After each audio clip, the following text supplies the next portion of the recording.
have a new background for my videos now because I moved to my new place. So this is how my background's gonna look for the rest of my videos. This is my place. So I'm moving into Soundly Awake's house, so, you know, he's an idiot, so he has a bunch of stupid stuff in here, and I found this book, The Giving Tree. I have a lot to say, so I'm really just gonna delve right into this. From the first page, this book belongs to, and then there's a space to write, Mom. Wow, some jerk kid wrote Mom. Oh yeah, it's gonna be really easily identifiable to know whose book this is if somebody loses it. Yeah, Mom. So like one mom in the world. Wow, what an idiot. So basically in this book, you turn and you see that the boy has a friend that's a tree that it talks to. They hang out, the boy eats the apples, he swings on the branches and whatever other nonsense that boys do, I don't know. The boy apparently loves the tree.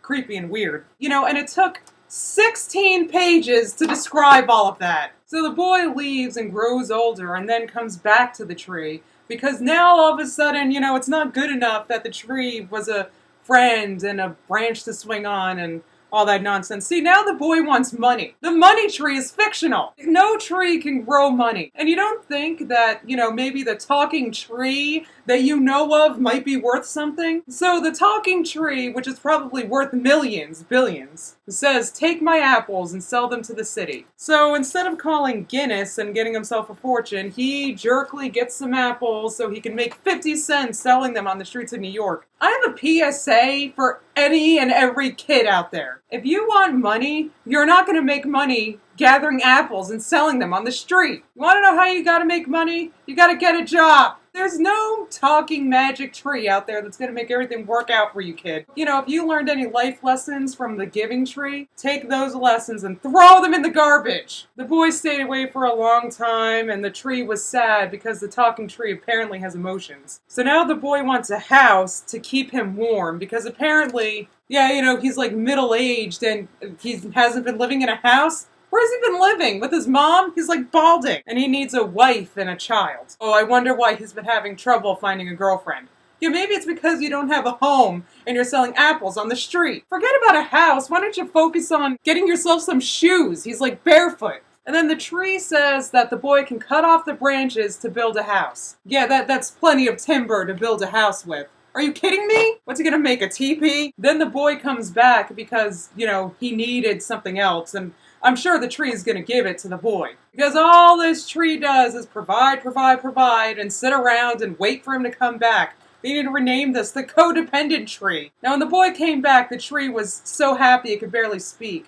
Or maybe the tree was having trouble speaking because it's a tree. So the boy is too old and sad to play, and it wants a boat that'll take him far away. So I guess the boy's plan to find a wife and to have a child while living in a teepee and not owning shoes while selling apples on the street didn't pan out okay. So in an act of kindness and codependency, the tree happily provides its entire trunk, its body, so that the man can build a boat. So if the man was too old and sad to swing on a branch or to play at all, how he's gonna have the strength to build a boat? And the tree was happy, but not really. Well, I wouldn't be happy either if I was a stump. Well, actually, if I were a stump or a tree, I wouldn't be anything because a tree is inanimate. So after a long time, the old man returns, I guess from whatever, drifting around on a log somewhere.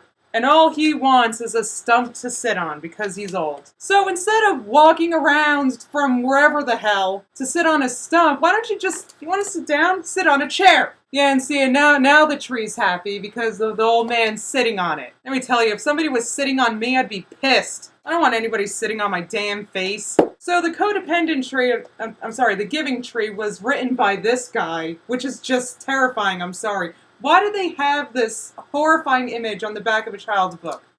I've been looking at this for 1 second and I'm gonna have nightmares. So, I guess I'm done with my review. I want to remind you all to please buy my t-shirt so I can buy a new purse.